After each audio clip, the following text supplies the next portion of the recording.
Nous continuons dans notre enseignement sur la fille de Pharaon. C'est aujourd'hui que je commence mon enseignement. Comme vous le savez, le dimanche et le vendredi passé, je vous avais dit, c'était juste de grandes lignes. C'est maintenant que je commence mon enseignement. Nous allons lire la parole de Dieu, Exode chapitre 2 à partir du premier verset. Exode chapitre 2 à partir du premier verset. Je lis au nom de Jésus. Amen. Un homme de la maison de Lévi avait pris pour femme une femme de Lévi. Cette femme devint enceinte et enfanta un fils. Elle vit qu'il était beau et elle le cacha pendant 3 mois. Ne pouvant plus le cacher, elle prit une caisse de jonc qu'elle enduisit de bitume et de poivre. Elle y mit l'enfant et le déposa parmi les roseaux sur le bord du fleuve. La sœur de l'enfant se tint à quelque distance pour savoir ce qui lui arriverait. La fille de Pharaon descendit au fleuve pour se baigner et ses compagnes se promenèrent le long du fleuve. Elle aperçut la caisse au milieu des roseaux et elle envoya sa servante pour la prendre. Elle l'ouvrit et vit l'enfant. C'était un petit garçon qui pleurait. Elle en eut pitié et elle dit, « C'est un enfant des Hébreux. » Alors la sœur de l'enfant dit à la fille de Pharaon, « Veux-tu que j'aille te chercher une nourrice parmi les femmes des Hébreux pour allaiter cet enfant ?» « Va, lui répondit la fille de Pharaon. Et la jeune fille alla chercher la mère de l'enfant. La fille de Pharaon lui dit, « Emporte cet enfant et allaite-le-moi. Je te donnerai ton salaire. » La femme prit l'enfant et elle l'allaita. Quand il eut grandi, il l'amena à la fille de Pharaon et il fut pour elle comme un fils. Elle lui donna le nom de Moïse, car, dit-elle, je l'ai retiré des eaux. Parole du Seigneur. Amen. Comme vous savez, j'ai donné de grandes lignes le dimanche et le vendredi. D'ailleurs, vendredi, on n'a rien vu. C'est maintenant que j'entre dans mon enseignement. Cet enseignement a 3 parties qui va au fait nous aider à aller plus loin. Normalement, j'avais au fait, comme on dit, j'avais pas vu la grandeur de cet enseignement. Je croyais que 1 mois pour moi était suffisant. Mais vous serez obligé de manger une nourriture qui serait un peu à la hâte. Parce que le 1 mois, je trouvais que je sous-estimais au fait cet enseignement. Et ce n'est que quand on a eu maintenant le temps de monter au ciel, c'est là-bas que j'ai vu un bon. Je ne savais pas que c'était à ce niveau-là. Mais que Dieu nous aide pour que je donne à une personne au milieu de nous ce que Dieu veut lui dire. Amen. Très important. Alors, je prends le premier verset. On répète ces versets. Donc ici, dans notre évangile, les écritures d'un enseignement, chaque mot, il y a une utilité. Quand tu vois un mot dans la Bible, ne lis pas comme un journal. Nous, dans notre évangile, tu vas comprendre que tu as déjà lu la Bible, mais tu n'as jamais compris la Bible. Vous allez comprendre que le premier verset, là où on a commencé, jusque là où le frère s'est limité, ça cache de réalités terribles en ce qui concerne la vie de Jésus. Parce que nous croyons, selon Luc, on y va, Luc chapitre 24, je commence maintenant. Luc chapitre 24, le verset 44. Donc si le lecteur va vraiment être avec moi, on va aller très vite et j'espère qu'on va donner. Donc Luc chapitre 24, le verset 44. Et qu'est-ce qu'il est dit là-bas?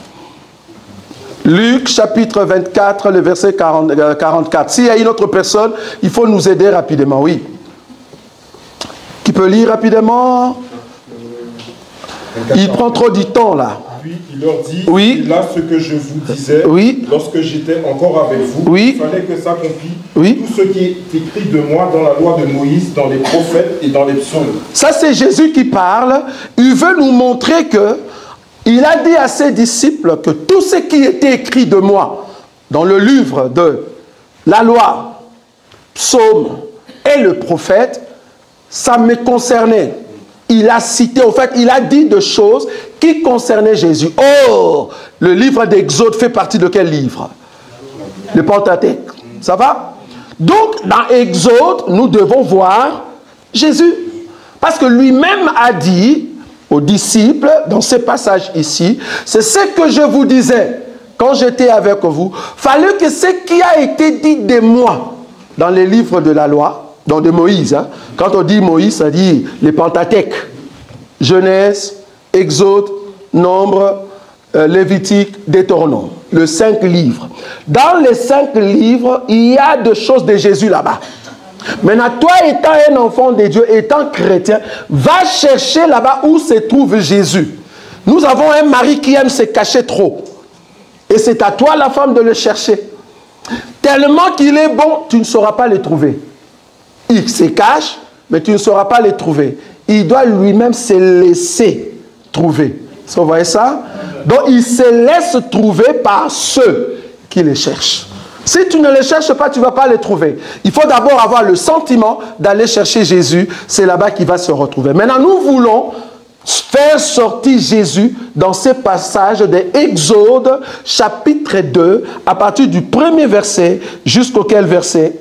Jusqu'au verset 10. Ça va? C'est là-bas que notre enseignement va résider pour la première partie. Écoutez, il est dit ceci. Un homme de la maison de Lévi avait pris pour femme une fille de Lévi. Cette femme devait enceinte et enfantant un fils. Elle vit qu'il était beau. Elle vit qu'il était beau et elle le cacha pendant 3 mois. Je prends d'abord les 2 versets. Je vous avais dit, quand on dit la famille de Lévi, c'est-à-dire il y a un Lévite qui va prendre une femme et qui va lui donner la sémence. Il va lui donner la sémence et la femme va avoir un enfant dans son ventre. L'enfant, c'était un garçon. Or, les temps où cet enfant est venu dans le ventre de cette maman, c'était dangereux. Pourquoi? Parce que pendant ces temps-là, Pharaon avait dit qu'aucune femme parmi les Hébreux ne peut avoir un garçon. Pourquoi? Parce que Israël dans le pays, oulala, voilà. Moi-même j'ai dit mettre au truc, essayer de mettre vibreur, je ne savais pas que quelqu'un pouvait m'appeler là-bas. Donc, du coup, on dit que parmi les enfants des Hébreux, il ne faut pas qu'il y ait un garçon. Pourquoi? Parce qu'il devenait de plus en plus puissant. Vous voyez ça? Alors Pharaon a donné l'ordre. Il a donné l'ordre à qui? Aux sages femmes des Hébreux. Si vous rencontrez une femme qui a un enfant, garçon, mâle, il faut tuer cet enfant. Mais si c'est une fille, laissez-la au fait vivre. Maintenant, les sages femmes qui sont des Hébreux, ben, elles ont dit non, c'est pas possible. Nous craignons Dieu, nous n'allons pas tuer ces enfants. Ils ont laissé les enfants vivre. Pharaon a compris que, mais attendez, les enfants étaient nombreux sur la face d'Égypte. Il appelle de nouveau le sage femme. Elle dit, ben, comment se fait-il qu'il y a encore toujours des garçons qui sont là? Remarquez ce que les sages femmes ont dit. C'est ce que je vais expliquer ici. Exode chapitre 1er. Exode chapitre 1er. Le verset 19, frère. Les sages femmes répondirent à Pharaon, c'est que les femmes des Hébreux ne sont pas comme les Égyptiennes. Elles sont vigoureuses et elles accouchent avant l'arrivée de la sage femme. Je ne sais pas s'il y a une femme hébraïque ici. On n'a pas besoin de la sage femme. Parce que ces femmes-là ont la puissance de pousser les bébés même si tu ne viens pas. Nous sommes un peuple. Si tu ne veux pas m'aider, ça te regarde, frère. Le Seigneur m'aidera. Je n'ai pas besoin de la sage femme, bien-aimée. J'ai besoin seulement d'avoir le bébé. Dès que j'ai besoin du bébé, le bébé sortira. Ce n'est pas toi qui m'as aidé de venir en Europe. Ce n'est pas toi qui m'as donné du boulot. C'est mon Père qui a mis dans ton cœur pour que tu puisses m'aider. Est-ce que tu vois? Si tu dis, je vais fermer la porte à cette femme, je vais fermer la porte à cet homme, vouloir ou pas, je vais pousser le bébé avant que tu viennes. Amen. Vous voyez ça? Amen. Pousser le bébé avant que la sage vienne. Maintenant, je vais voir si Jésus, on l'a aussi poussé avant les temps. Parce que nous expliquons Jésus. J'aimerais vous dire que Jésus est né avant l'an 0. Ça, vous savez, non? Si vous calculez les temps de Jésus, normalement, il devait être né l'an 0. Mais si vous comptez les temps, vous allez voir que Jésus est né 4 ans avant l'an 0. Je ne sais pas si vous avez déjà vérifié ça. Vous avez déjà vérifié à l'école? Non, c'était à l'école. Ça, c'était à l'école. Si tu me dis, je n'ai jamais vérifié, je peux.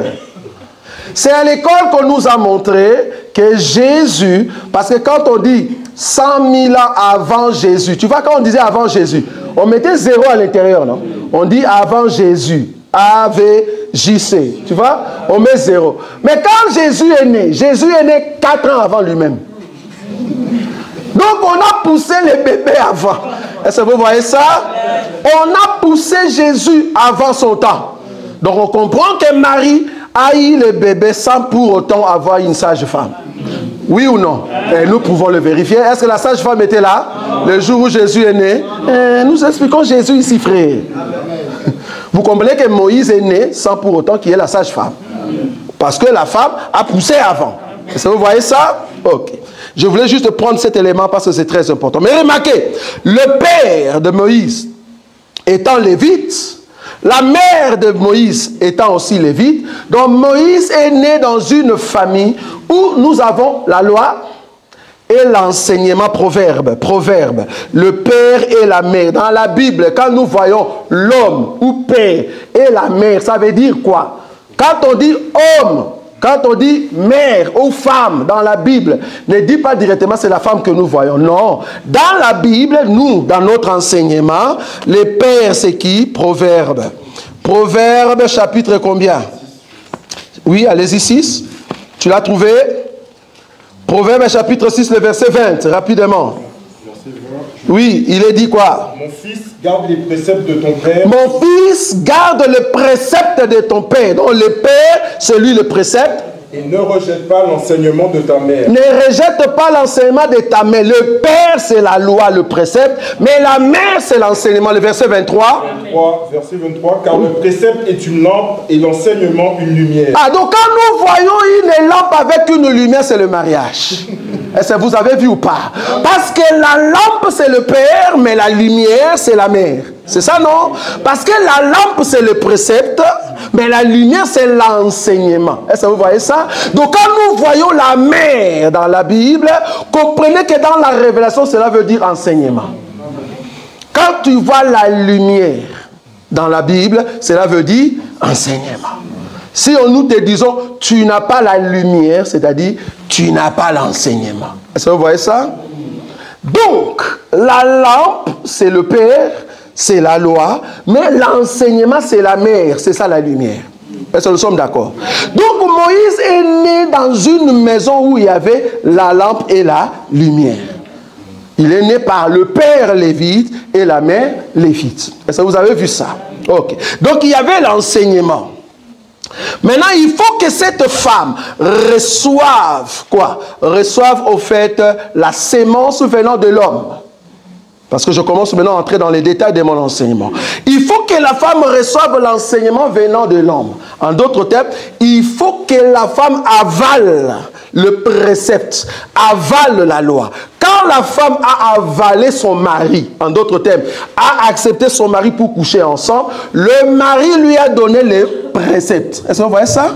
Le mari lui a donné la loi. Ça, c'était le temps de la loi. Maintenant, la mère, en son temps, qu'est-ce qui va arriver? Elle va maintenant manifester aussi son fruit. Parce que le père a donné au fait sa sémence, son fruit, qui était la spermatozoïde, comme on dit. Ça va? Mais la mère, en acceptant, il faut que le fruit qui sort de la mère sorte. C'est là-bas que l'ovule de la femme va prendre le spermatozoïde pour former le bébé et le bébé est sorti. En d'autres termes, le précepte a été englouti dans l'enseignement pour que le précepte soit pour nous aujourd'hui un enseignement. En d'autres termes, lampe et la lumière. Est-ce que vous voyez ça ou pas? Donc nous sortons du temps de la loi pour entrer au temps de la mère. On n'est plus au temps du Père. Le Père avait donné la sémence, c'était au temps de la loi, mais la mère a déjà reçu cela. Et quand la mère manifeste Moïse, vouloir ou pas, c'est l'enseignement qui est sorti. En d'autres termes, Jésus est venu au temps de la mère. Ça, vous avez vu? Oui. Jésus est venu au temps de la mère, oui ou non? Oui. Voilà, donc Jésus, c'est l'enseignement aujourd'hui. Nous ne sommes plus au temps du Père, nous sommes au temps de la mère. Est-ce que vous voyez ça? Ok, je descends. Il est dit encore une fois de plus, je vais prendre une écriture. Donc je rentre encore rapidement dans le livre de Exode, dont j'explique chaque mot, parce que ce sont ces mots qui vont nous aider à aller très loin. Exode chapitre 2. Cette femme devint enceinte et enfantant un fils. Elle vit qu'il était beau. J'avais expliqué ça la fois passée. Je vais prendre la beauté de Jésus. Je suis dans Luc, bien-aimé. Luc, prends-moi le chapitre 7. J'aimerais qu'il y ait 2 lecteurs, c'est mieux. Luc chapitre 7, le verset 12. Et tu descends jusqu'à 17. Jusqu'à 17. Oui. Lorsqu'il fut près de la porte de la ville, oui. Ainsi on portait en terre un mort, fils unique de sa mère, oui. qui était veuve. Et il y avait avec elle beaucoup de gens de la ville. Le Seigneur, l'ayant vue, fut ému de compassion pour elle. Et elle lui dit, ne pleure pas. Il s'approcha et toucha le cercueil. Ceux qui le portaient s'arrêtèrent. Il dit, jeune homme, je te le dis, lève-toi. Et le mort s'assit et se mit à parler. Jésus le rendit à sa mère. Tous furent saisis de crainte et ils glorifiaient Dieu, disant, le grand prophète a paru parmi nous et Dieu a visité son peuple. Verset 17, cette parole sur Jésus se répandit dans toute la Judée et dans tout le pays d'alentour. Ce que Jésus a fait ici comme miracle, cette parole a été proclamée comme une lumière au milieu du peuple. Au milieu du peuple. Donc le peuple a proclamé dans leur bouche, nous avons un grand prophète au milieu de nous. C'est Israël qui crie comme ça. Ce n'est pas encore le pharisien. Parce que le pharisien, c'est l'émanation au fait du Père. Mais ici, la femme, la mère, c'est le peuple, c'est la femme, c'est le peuple. Parce qu'en Israël, on avait un père et une mère. La mère, c'était le peuple d'Israël. Et le père, c'était le sacerdoce mosaïque. Ça, vous savez. Parce que celui qui a l'autorité, c'est le sacerdoce mosaïque. Et celui qui se soumet à cette autorité, c'est le peuple. Donc le peuple, c'est la mère, c'est la femme. Et le père, c'est le sacerdoce mosaïque. Est-ce que vous voyez ça? Maintenant, du peuple, de la mère, de l'enseignement, est sorti Jésus. Ici, la mère, c'est-à-dire le peuple d'Israël, parce que Matthieu, chapitre 2, le verset 5, il est dit, ô Bethléem, petite ville, de toi, est-ce que vous voyez? Sortira, au fait, le roi. Est-ce que vous voyez? Ou le sauveur? Celui qui va paître le peuple. Quand on dit de toi sortira, c'est-à-dire Bethléem devient une femme. Vous avez vu ou pas? Bethléem devient une femme, de Bethléem sortira. En d'autres termes, va enfanter. Vous voyez ça? Donc Bethléem, le peuple, représente la mère. Là, nous sommes d'accord. Maintenant, la mère ici, qui est le peuple, ont proclamé dans leur bouche, waouh, nous avons au milieu de nous un prophète. Ça, c'est la beauté que la femme a vue sur le bébé. Vous voyez ça? La Bible dit, la femme a vu que son bébé était beau. La beauté de Jésus, c'était quoi? Le miracle, les œuvres que Jésus a manifestées en son temps. Pendant combien de temps? Pendant 3 ans. Pendant 3 ans, maintenant, il faut qu'il y ait une écriture. Je vous avais dit que c'était des grandes lignes la fois passée. Mais aujourd'hui, il faut que je vous aide. Étant un prédicateur de l'évangile, comment tu peux prouver aux gens que 3 mois veut dire 3 ans? Ou bien 3 ans veut dire 3 jours? Ça, c'est ça un prédicateur. Ne dis pas seulement 3 mois, tu t'arrêtes. Non, prouve-nous dans les Écritures. Je vous donne une écriture. 1 Chronique. 1 Chronique chapitre 21. C'est là-bas que tout prédicateur de l'évangile va mettre la corrélation entre le jour, le mois et les années. Ça va? 1 Chronique chapitre 21. Le verset 9 à 12, frère. Je lis au nom de Jésus. Amen. L'Éternel adressa ainsi la parole à Gad, voyant de David. Va dire à David, ainsi parle l'Éternel. Je te propose 3 fléaux. Choisis-en un, et je t'en frapperai. Gad alla vers David et lui dit, ainsi parle l'Éternel. Absec, ou 3 années de famine, ou 3 mois pendant lesquels tu seras détruit par tes adversaires et atteint par l'épée de tes ennemis, ou 3 jours pendant lesquels l'épée de l'Éternel et la peste seront dans le pays, et l'ange de l'Éternel portera la destruction dans tous les territoires d'Israël. Continue. Vois maintenant ce que je dois répondre à celui qui m'envoie. Oui. Je continue. Oui. David répondit à Gad, oui. Je suis dans une grande angoisse. Oh, que je tombe entre les mains de l'Éternel, car ses compassions sont immenses, mais que je ne tombe pas entre les mains des hommes. Merci. Ici, on voit que David va se faire un choix. Dieu lui dit, j'ai 3 choix. J'aimerais te dire, quand Dieu te dit, j'ai 3 options, les 3 options sont en fait égales. Les 3 options sont égales. Dieu dit, je te donne 3 options. La première option, c'est quoi? Ou soit tu veux 3 années de famine, ou bien 3 mois que tes ennemis puissent te frapper, ou bien 3 jours de maladie sur Israël. Je répète. Ou bien tu choisis la première option, 3 années où il y aura la famine, les gens ne vont pas bien manger. Dieu dit, ça aussi c'est une option. Deuxième option, ou bien 3 mois où tes ennemis vont frapper Israël, c'est-à-dire la guerre pendant 3 mois et tu ne sauras pas te relever. Ou bien je te donne 3 jours, dans ces 3 jours-là, ton peuple sera malade. Corona n'a rien fait. Corona n'a rien fait. 3 jours peste sur ton pays. Toi choisis. Mais on ne va pas descendre dans les 2. Mais c'est toujours le chiffre 3.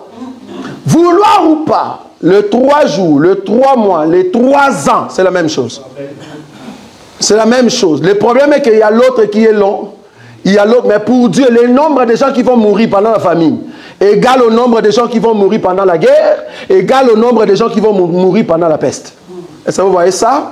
C'est le nombre de gens qui vont mourir. Donc du coup, ici, nous voyons la corrélation entre l'année, le mois et le jour. Est-ce que vous voyez ça? Donc on nous dit ici que l'enfant a été gardé dans la maison de cette femme pendant 3 mois. Nous disons les 3 mois veut dire 3 ans du ministère de Jésus. C'est-à-dire Jésus, pendant les 3 ans de son ministère, il était toujours à la maison. Bon, tu vas me poser une question. Frère, et entre 30 et 0 de Jésus, par rapport à notre écriture, c'est quand? Tu peux me poser cette question. Entre 30 ans et les 0, les temps là, c'est les temps où les bébés étaient encore dans les ventres. Je peux t'amener là-bas pour te montrer les 9 mois.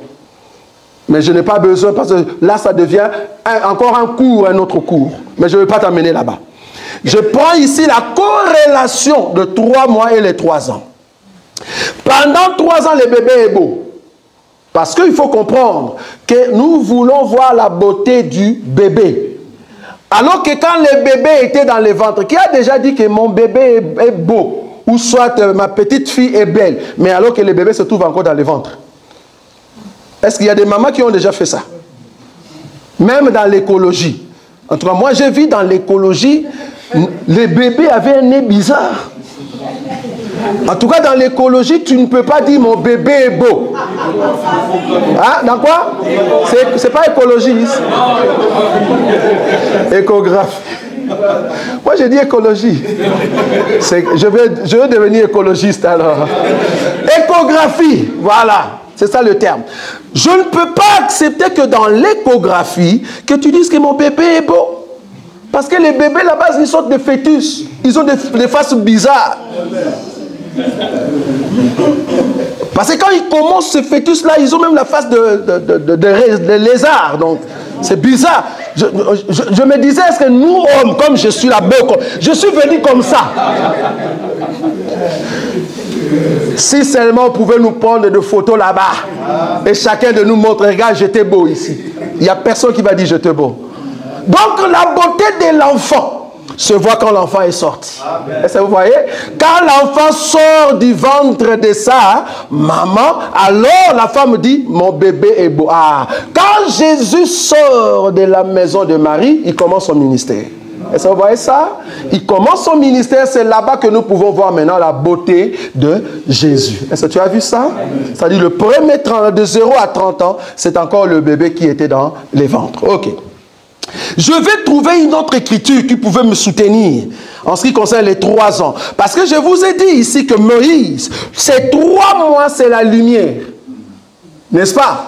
Parce qu'il a reçu l'enseignement de la mère. Bien qu'il a les préceptes. Vouloir ou pas, au départ, c'était le précepte. C'était la sémence du Père. Mais la sémence du Père doit entrer dans la mère. Est-ce que vous voyez? Pour que cette sémence devienne enseignement. C'est-à-dire quitter la loi pour aller vers la grâce. Est-ce que vous voyez ça? Maintenant, Jésus est sorti au temps de la grâce pour manifester son ministère pendant les 3 ans. Maintenant, les bébés. Les bébés sont sortis pendant les 3 mois. C'était pour voir sa beauté. La beauté de l'enfant, c'était la lumière. Pourquoi? Parce que les bébés est né par l'enseignement. On est d'accord?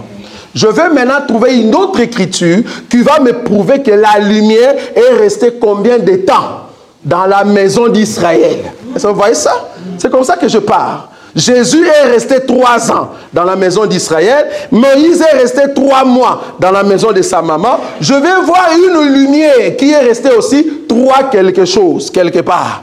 Est-ce que vous voyez ça? Exode. Exode chapitre 10.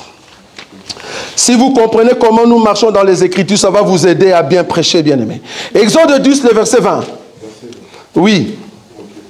Je lis au nom de Jésus. Amen. L'Éternel endurcit le cœur de Pharaon. Oui. Et Pharaon ne laissa point aller les enfants d'Israël. Oui. L'Éternel dit à Moïse, étends ta main vers le ciel, et qu'il y ait des ténèbres sur le pays d'Égypte, et que l'on puisse les toucher. Et que l'on puisse comment? Les toucher. Donc, l'Égypte peut toucher les ténèbres. Est-ce que vous voyez ça? Qu'il y ait des ténèbres et que l'on puisse le toucher. Donc, les ténèbres dans l'Égypte avaient un corps. Est-ce que vous voyez ça? Ok, continue. C'est comme ça qu'il faut réfléchir. Les ténèbres qui a un corps. Maintenant, toi, quand tu lis comme ça, attends, qu'on touche les ténèbres, comment ça? Tu vois, toi, tu vois rien. Tu vois, quand on dit qu'on va toucher, moi, je vais te montrer comment on touche les ténèbres. Continue, frère. Moïse étendit sa main vers le ciel. Oui. Et il y eut d'épaisses ténèbres dans tout le pays d'Égypte pendant 3 jours. On ne se voyait pas les uns les autres et personne ne se leva de sa place pendant 3 jours. Mais il y avait de la lumière dans les lieux où habitaient tous les enfants d'Israël. Amen. Pendant 3 jours, il y a eu des ténèbres en Égypte. Pendant 3 jours là-bas, il y avait quelqu'un qui régnait là-bas. Et cette personne s'appelle Ténèbres. Et les ténèbres, c'est lui qui était le père là-bas. Si tu enlèves cette personne-là, parce qu'on peut le toucher. Tu peux toucher les ténèbres là-bas. Si tu l'enlèves, donc les ténèbres est parti. Mais la Bible dit, par contre, en Goshen, au milieu des enfants d'Israël, il y avait quoi? La lumière. Pendant combien de jours? 3 jours. Est-ce que vous voyez? Cette lumière-là, qui était pendant 3 jours. 3 jours, qu'est la lumière? Cela veut dire que Moïse est encore dans la maison de sa maman. Est-ce que vous voyez ça? La lumière qui était encore dans la maison là-bas, dans Goshen, cela prouve que Jésus est encore en Israël pendant 3 ans. Jésus, n'est-ce pas qu'il a dit, je suis la lumière. Celui qui marche pendant le jour ne bronchera pas. Mais la nuit arrive où personne ne peut travailler. Donc Jésus étant la lumière, il a marché pendant 3 ans. En d'autres termes, toute la terre était dans les ténèbres. Oui ou non? Parce que seulement Israël qui avait la parole. Seulement Israël qui avait Jésus, qui avait Dieu. Bon, je suis désolé pour ceux qui prient Bundu Diapkongo. Ceux qui disent Église des Noirs, nous en tout cas, nous croyons à Jésus. Nous croyons que toute la lumière était à Goshen. Amen. Toute la lumière était à Goshen. Pendant 3 jours. En tout cas, chez Pharaon, il y avait une autre personne là-bas, mais la personne n'avait pas de lumière. Fallait attendre que la lumière qui va quitter Goshen vienne nous visiter. Mais en Égypte, il y avait une autre personne qu'on appelle le diable. Vous voyez ça? C'est lui, au fait, la personne qu'on pouvait toucher. Parce que selon Luc, chapitre 4, le verset 5, bien aimé, on va lire ça pour comprendre qu'il y a d'autres personnes qui parlent avec les ténèbres et qui touchent même les ténèbres. Verset 5. Oui, le verset 5, tu descends. Le diable, l'ayant élevé, oui, montra en un instant tous les royaumes de la terre. Oui. Et lui dit, oui, je te donnerai toute cette puissance et la gloire de ces royaumes, car elle m'a été donnée et je la donne à qui je veux. Je la donne à qui je veux. La gloire de ce monde. J'aimerais vous dire, tous ceux qui sont fameux sur la terre, ils ont embrassé le diable. Tu ne peux pas me montrer une personne, j'ai bien dit une personne, maintenant, qui est fameuse sur la terre et qui n'a jamais embrassé le diable. Parce que si tu montes et que tu deviens fameux, vouloir ou pas, le diable va te faire chuter. Parce que la gloire du monde est entre les mains du diable. Jésus n'a pas nié cela. Il n'a pas nié. Tu peux gagner de l'argent, je parle d'être fameux. Je n'ai pas dit de gagner la vie, ce n'est pas ce que je dis. Je parle d'être fameux. C'est-à-dire l'homme le plus riche de la France. Non, ça ne peut pas être un chrétien, frère. Si tu veux trouver un chrétien qui est l'homme le plus riche de la France, viens quand nous allons revenir, tu vas au millénium. Là, moi en tout cas, je serai peut-être du Congo. Pendant le millénium, oui, mais maintenant, non. Pendant le millénium, oui. Mais maintenant, non. Pourquoi? Parce que le diable ne peut pas te donner cette gloire-là. Tu ne peux pas l'avoir. On va te freiner partout. Quelle administration va t'accepter? Tu as combien d'argent? Rien que les numéros, les chiffres de ton argent que tu gardes à la maison. D'ailleurs, si tu le mets en banque, c'est déjà un problème. Si tu le mets en banque, c'est déjà un problème. Si tu changes ta richesse en or, si on vend l'or, le carat, je donne un exemple, à 100 $, mais comme on sait que toi, tu n'as pas pris cette richesse au pied de cet homme-là qu'on appelle des ténèbres qu'on peut toucher, ton or à toi, on ne va pas l'acheter à 100. Ils vont dire non, non, non, son or, il ne faut pas acheter à 100. Ils vont, pas tellement qu'ils sont nombreux, ils vont s'entendre. Quand ils viennent chez vous pour vendre, il ne faut pas acheter ça à 100. Il y a quelqu'un qui m'a dit, je suis descendu au Congo pour vendre mes affaires. J'étais surpris que tous les quartiers, ils se sont dit, n'allez pas acheter parce que c'est une personne qui vient de l'Europe. Il va faire 10 jours, 15 jours. Après, il va rabaisser le prix et puis c'est là-bas que vous pouvez acheter. Vous voyez comment les hommes sont méchants? Comment les hommes sont méchants? Si tu as Dieu, vouloir ou pas, l'ennemi ne te laissera pas.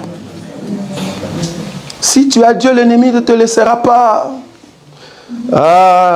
Nous avons Dieu. Et moi, je le crois. Parce que même ici en France, Dieu existe. Même au Congo, Dieu existe. Mais malheureusement, ce pays est combattu très fort. Je profite ici pour pleurer avec tous ceux qui pleurent à l'est du Congo. J'étais étonné de voir qu'un match de 90 minutes, on n'a pas montré les supporters de l'autre équipe. Vous imaginez? Pourquoi? Parce que ceux qui filmaient, ils savent que si nous filmons, il y a un message qu'ils ont donné de l'autre côté. Et le message va passer partout dans le monde. Ils ont fait exprès de ne pas le montrer. On comprend que nous combattons avec de multitudes de gens. Tout ça, quand tu vérifies, pourquoi? C'est parce que le sol est riche. C'est tout. Alors si le Congo va continuer avec les dieux de noir, mais que le Dieu de noir vienne les aider. Nous allons prier pour ce pays, pour que ceux qui sont de Christ à l'intérieur, qu'ils gardent leur foi. Vous voyez ça? Que le Seigneur aide l'église qui se trouve au Congo. Ce n'est pas facile en ce moment. Donc du coup, si tu as, au fait, quelque chose de Dieu, tu ne peux pas être fameux. Pourquoi? Parce que Satan a dit ici à Jésus, ce n'est pas à Jean, ce n'est pas à Pierre, il a dit à Jésus, à celui qui est Dieu dans la chair. Si vous voyez, Dieu dans la chair. Dieu dans la chair. Nous avons répondu à un musulman, vous dites que Jésus est Dieu. Est-ce que Dieu peut parler à Dieu? Est-ce que tu as déjà vu quelqu'un qui se dit, Mais il y a même un pasteur qui a dit ça. Donc, je me loue moi-même et je me m'aime moi-même. Je dis, monsieur, si tu ne comprends pas les choses, arrête. C'est pas comme ça qu'on parle. Je l'ai ramené ici, frère, Exode, chapitre 33. Parce que toi aussi, tu dois l'avoir. Quand on te dit cette chose, tu dois avoir cette force. Exode, chapitre 33. Qu'est-ce qu'il est dit dans Exode? Chapitre 33, prends le verset 19, frère. Rapidement. L'Éternel répondit. L'Éternel répondit. Je ferai passer devant toi toute ma bonté. Oui. Et je proclamerai devant toi le nom de l'Éternel. Oui. Je fais grâce à qui je fais grâce. Et miséricorde à qui je fais miséricorde. Merci beaucoup. Ici, Dieu dit, je passerai devant toi et je proclamerai les noms de l'Éternel. Ça, c'est l'Éternel qui parle. L'Éternel qui parle, il dit, je passerai devant toi et je proclamerai les noms de l'Éternel. Est-ce que vous voyez ça? Maintenant, je vais chercher dans la Bible où est-ce que Dieu a proclamé les noms de l'Éternel. L'Éternel a proclamé les noms de l'Éternel. Exode chapitre 34, le verset 5, je lis. Moi, j'aime toujours lire ici moi-même parce que ça m'aide beaucoup. Exode 34, le verset 5, il est dit ceci.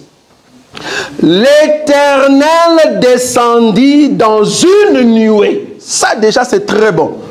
Il n'est pas descendu comme il est au ciel, mais il descend dans une nuée. En d'autres termes, quand l'Éternel Dieu puissant, glorieux, prend un corps, est-ce que vous voyez ça?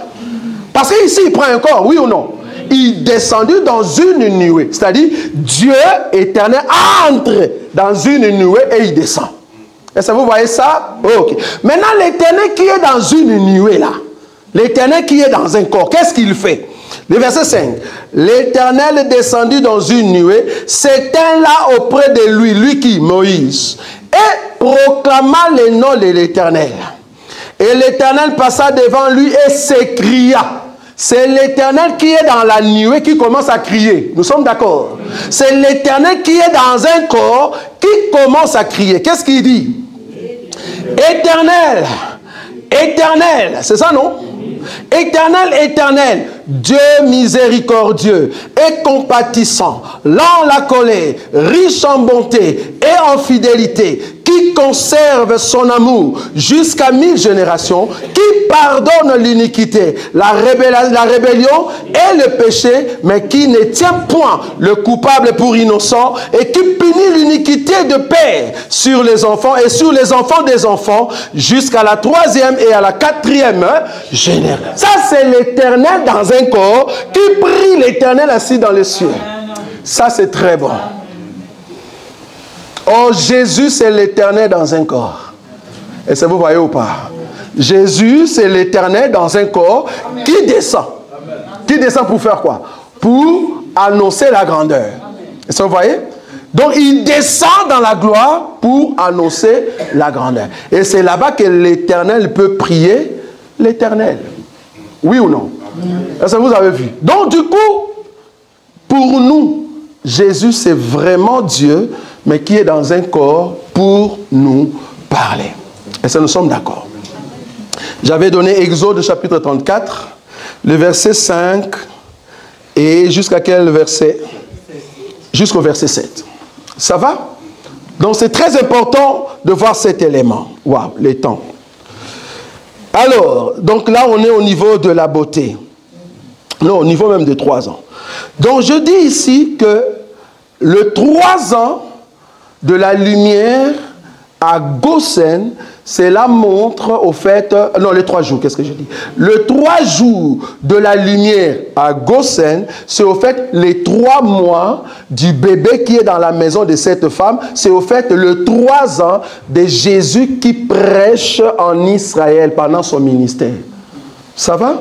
C'est ça là où il y a la beauté de notre Seigneur. Très important. Alors, maintenant, prochainement, je vais toucher un élément, c'est-à-dire les dimanches. Ça va trop vite. En tout cas, le vendredi prochain, on vient à 18h. Je commence à prêcher à 18h15. Permettez. Donc, le vendredi prochain, c'est ça? Ce que je vais prendre le dimanche, c'est la partie, au fait, où la femme a dit, je vais prendre l'écriture, Exode chapitre 2, le verset 3, la femme dit, ne pouvant plus le cacher, elle prit une caisse de jonc qu'elle enduisit de bitume et le poids, elle y mit l'enfant et les déposa parmi le roseau sur le bord du fleuve. C'est là-bas que je vais m'asseoir les dimanches pour ressortir, au fait, après les 3 ans. Je vais prendre 2 ou 3 écritures pour vous montrer que ces écritures-là prouvent la sortie, la personne de Jésus qu'on chasse. C'est ce que j'avais déjà touché la fois passée, mais je ne vous avais pas donné des écritures. Donc ici, comment je vais marcher avec cet enseignement? C'est de prendre les écritures ici, dans Exode, et vous amener dans la lumière. Les buts, c'est quoi? C'est là-bas que nous allons voir dans la 3e partie. Parce que comprenez qu'ici, la fille de Pharaon va regarder au fait les bébés. Mais elle ne va pas prendre cet enfant. L'enfant, pour prendre l'enfant avec toi, il faut que ça soit un fils. Parce que si tu prends un enfant, l'enfant fait pipi partout. Tous ceux qui ont encore Jésus qui fait pipi n'iront pas au ciel. Vous allez comprendre cela. Pour aller au ciel, il vous faut un Jésus qui devient fils. Pour aller au ciel. Vous allez comprendre cela quand nous allons toucher maintenant la partie où la fille de Pharaon, Moïse devient comme son fils. Alors nous allons monter pour montrer quand est-ce que le fils peut épouser sa maman. Et c'est là-bas que nous allons entrer dans la grandeur. C'est-à-dire Moïse qui va épouser au fait la fille de Pharaon. N'allez pas chercher le film de Moïse, tu ne vas pas trouver ces passages. Ne va pas chercher le film de Moïse parce que quelqu'un nous a dit, frère, mais quand on a pris la caisse, on a mis la caisse sur l'eau, mais on voit la fille aller sur l'eau et suivre la caisse. J'ai dit, ça c'est le film, frère. Nous ne prêchons pas le film de Moïse, nous prêchons l'écriture. La Bible dit, la mère a pris la caisse, a déposé. Quand on dit déposer, ça ne flottait pas. C'est toi qui vois flotter, il n'y a pas flotter. On ne voit pas flotter. Déposer. Jésus ne peut pas être flotté, non. Flotter, c'est là, il a encore la puissance. Alors que les bébés pleurent. Quand les bébés pleurent, les bébés ne bougent plus. Bon, c'est pour ça qu'on l'a déposé dans le roseau. Ça va? Des précisions comme ça, c'est très important. Il ne faut pas prêcher le film. Jésus est tombé 3 fois avec la croix. On n'en voit pas ça dans les Écritures. Il n'y en a pas. Amen. Nous allons prier. Tendre Père, nous t'aimons tellement. Merci pour cette portion d'éclairage que tu nous donnes. Nous croyons que le dimanche, nous allons venir ici, nous aurons tous les temps pour décortiquer les Écritures et entrer dans la grandeur, parce que tu es le roi des gloires.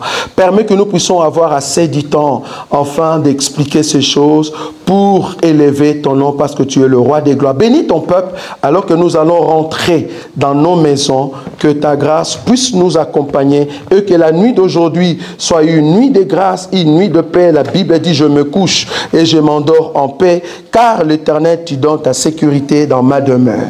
Nous t'aimons tellement, Jésus, en ton nom que nous avons ainsi prié. Amen. Amen. Pas demain, l'autre